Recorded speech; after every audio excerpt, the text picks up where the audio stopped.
Today, I want to talk to you about what I believe to be the most important, most instrumental, most pivotal mindset shift that I have adopted, I think in my about late teens, that has been the reason as to why I've achieved what I've achieved so far. I've managed to squeeze as much as I can from life, and I've also managed to leave no stone unturned of what my goals and dreams and aspirations and curiosities about life are. It's the reason why I am simultaneously a medical student in the UK, and that whole journey of getting to medical school in the UK, because I'm not from the UK, was so challenging and so difficult and filled with so much self-doubt. I have a video that I'll link down below if you want to, see that part of my journey. But it's the reason why I can simultaneously be a final year medical student, about to become a doctor really, really soon. That's kind of scary. But anyways, become a doctor very soon, and also be still involving myself in my dreams with music and singing and songwriting, and so singing in bars and getting paid for that, trying to write my own songs and my own music, but also starting a YouTube channel and a podcast and another channel for singing. It's the reason why I've allowed myself to dream as big as I can and to touch all the things that matter to me almost a little bit simultaneously, which feels chaotic at times, but also allows me to feel like I'm not letting life happen to me, and I'm really proactively doing and showing up for my life in a way that feels good and authentic and filled with purpose. It's almost like allowing myself to be like, I only have one shot at this. I only have one life. And so I want to make sure that this life is as big and full and beautiful and joyous and rich as possible. And for that to happen, my mindset has to shift. And so really, truly, the one thing that I think has really changed almost all of it for me, even though I come from a background, and I'm a type of person that I was born with that fire. I was born with the competitiveness. I was born with the need and the want to be successful, and the almost the fire behind me that I was like, I've got to achieve something. I've got to do something great. I was always like that. But I think something that shifted and changed for me was when that question popped into my head. I don't exactly know when that whole thing happened, because it was kind of a journey, and kind of like it was not just one moment. It kind of happened and was sprinkled across a couple of years. But the way I can distill it down for you guys is that it initially showed up as a question, which was like, if they can do it, why can't I? Let me repeat that again. If they can do it, why can't I? And this question is so powerful for so many ways, but the first thing that I want to address is the fact that it showed up as a question. It was not a statement. It was not something that was set in stone that could have been like, if they can do it, so can you. It was a question. It's something that for a soul and a person that is scientific and inquisitive and likes to figure things out for themselves, it's almost like a challenge. The question has almost of a challenging side to it, like something that makes you want to I'm a proof to you. If they can do it, why can't you? It has a little bit of a playfulness, almost a bit of a teasing sensation to it. And it also forces you to almost go on a journey for yourself and figure that out. If they can do it, why can't you? Can I do it? Can I not? And it forces you to go on that thing, on that adventure almost. And from that adventure that first started as starting a YouTube channel, then that morphed into a podcast, then that morphed into a singing YouTube channel, then into singing in bars, all of that part of my life. I guess it initially started with getting into medical school in the UK, which was a very difficult thing, very big achievement in my life. But with that question, if they can do it, why can't you? If they can do it, why can't I?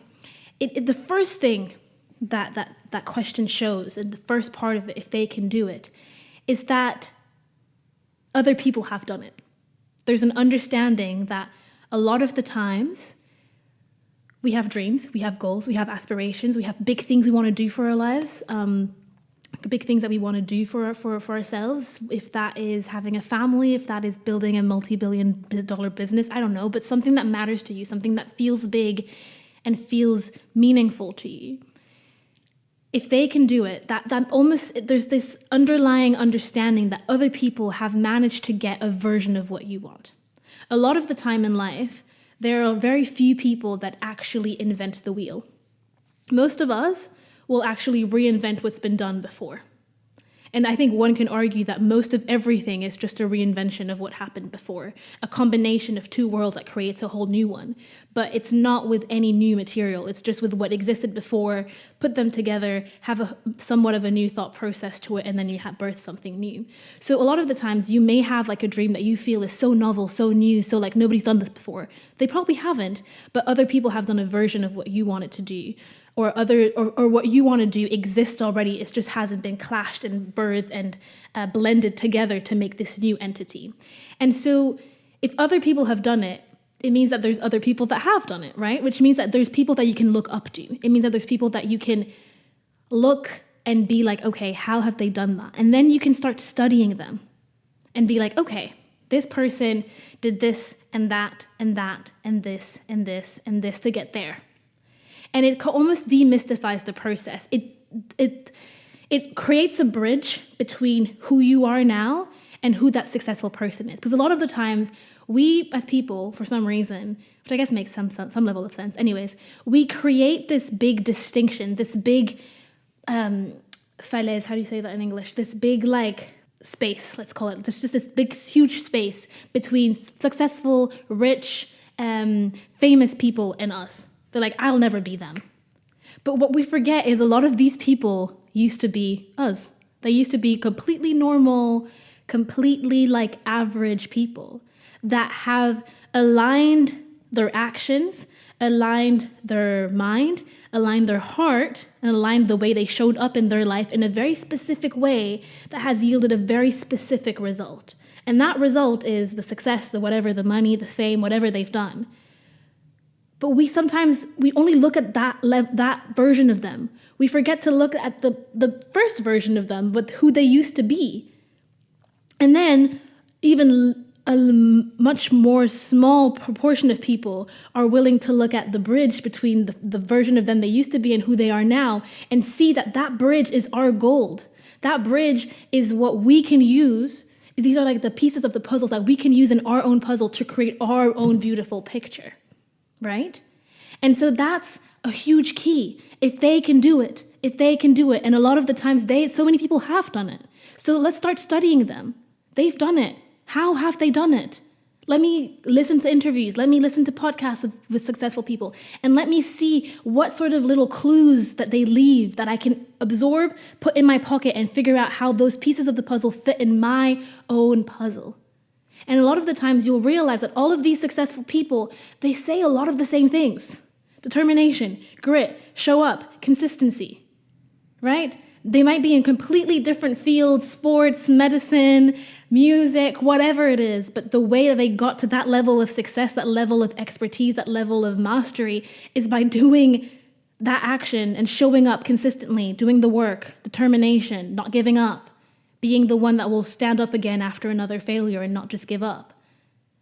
And so when you figure out that actually all of these people have so much in common, you realize, okay, all of these pieces of the puzzles are really crucial pieces of the puzzle that I need to put in my own puzzle. These are the things that I need to absorb and show up that way in my own life if I want to reach that level. Because nobody is forced. You're not forced to reach a level of success at all. That nobody's forced to do that. But if you aspire to have a certain level of success, you also owe it to yourself to know what it takes to get there. Because it's unfair for you to live all of your life in, oh, but they did it and I couldn't, and almost in a way of like victimizing yourself and feeling like you're less than and you weren't able to do what you wanted to do with your life and feel like a failure if you never knew the work that it required for you to get there. Because if you knew the work that it required to get there and you actually were very, very specific, very, very clear as to what was required of you, you may then be like, actually, I don't want to do that. I don't want to sacrifice this to get to there. But you need to know what is needed of you to get to the level that you want to get to or the level that you dream to get to. You owe that to yourself, at least at the very minimum, is to know what is needed of you for you to get there. Because then you can make an informed decision of like, do I actually want to get there or not? Slight tangent, but I think that was still important to talk about.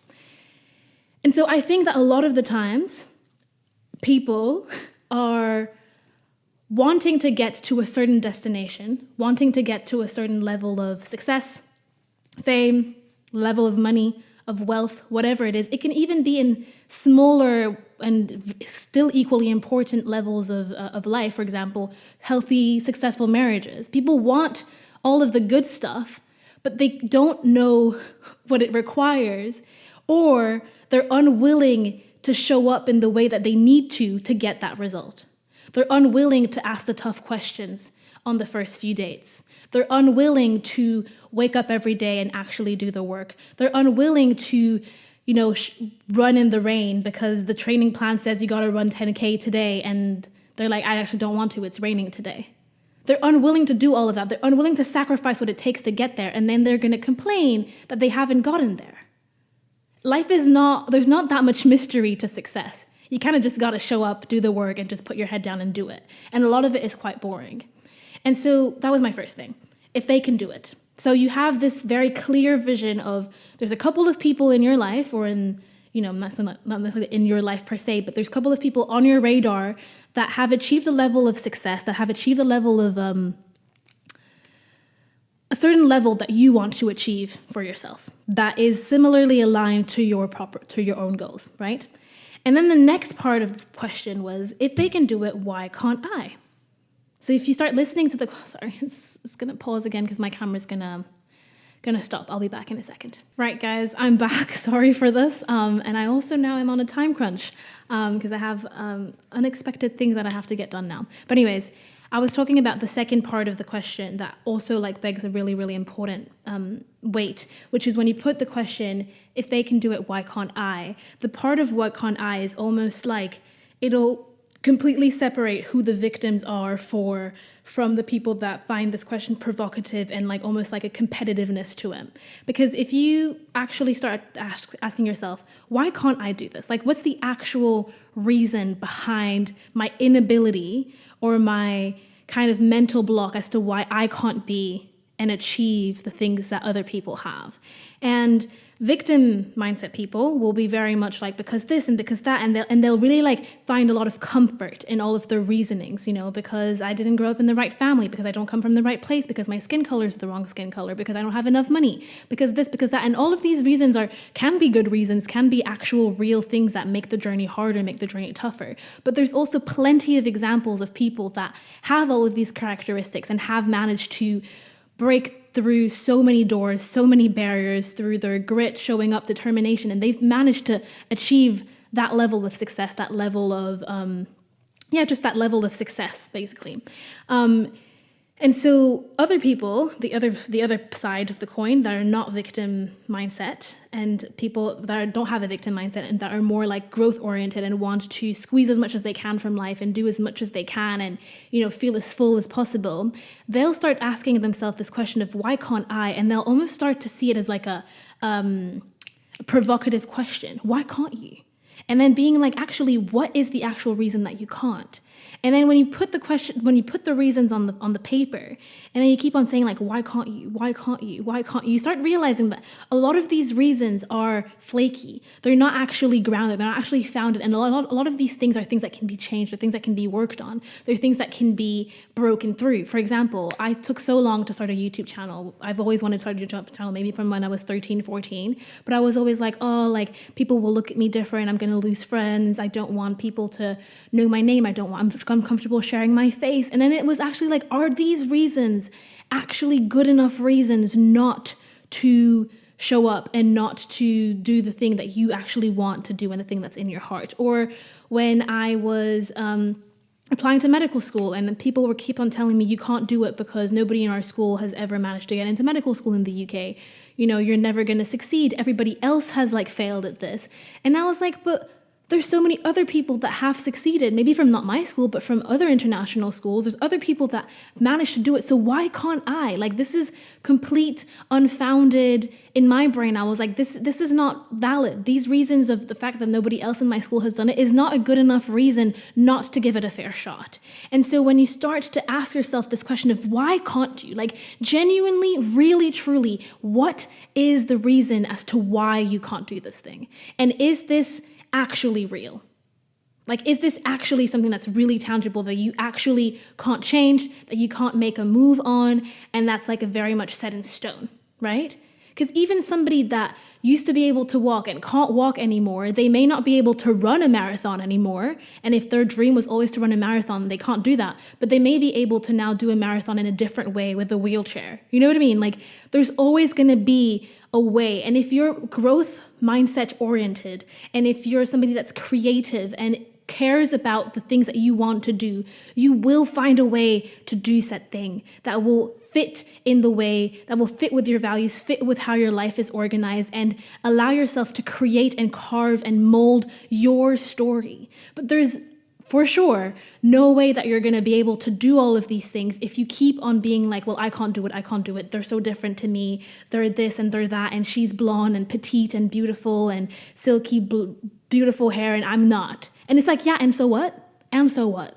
There's plenty of women that are, not as petite, curly hair, black, that have succeeded and have shown you that it is possible.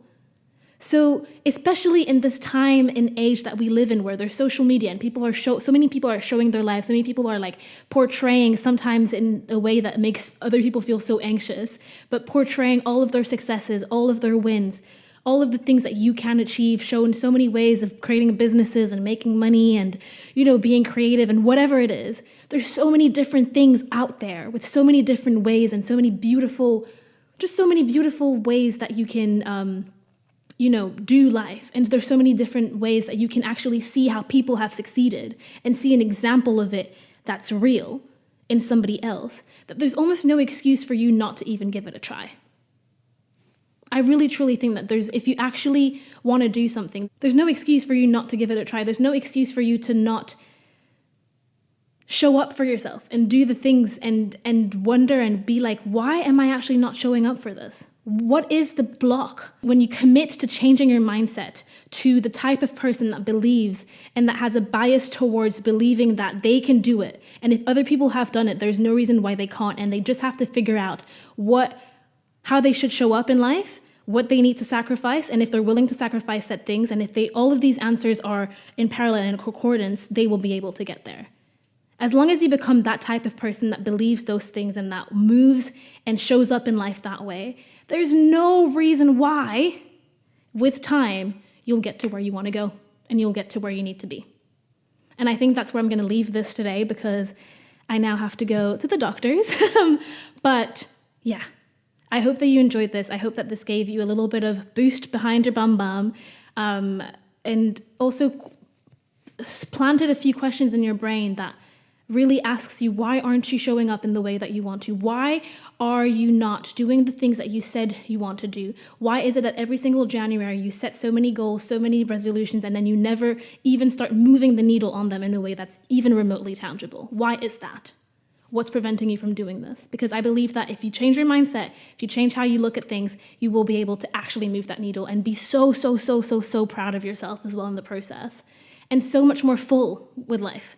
So much more full in yourself with purpose and with meaning and with depth. And life will become more colorful and life will become so much more pretty and beautiful and joyous when you allow yourself and you gift yourself the ability to do the things that matter to you, however scary they are, and just break through those barriers, those mental blocks, slowly but surely. But yeah, I hope you enjoyed this episode. If you did, please like this video, share this podcast episode with other people that could benefit from it as well. If you want to listen to me sing and hear my voice, there's the new cover of Man I Need that has just gone up on my other channel called This is Orlane, so you can go enjoy that. And yeah, I'm going to head off and I will see you guys next week. And as I often say, if you had a bad day, do something for yourself before you go to bed that will just make this bad day slightly better. If that's a bath, reading a book, enjoying the sunset, whatever it is, you deserve it. So yeah, I love you guys so much, and I will see you guys so soon. Bye.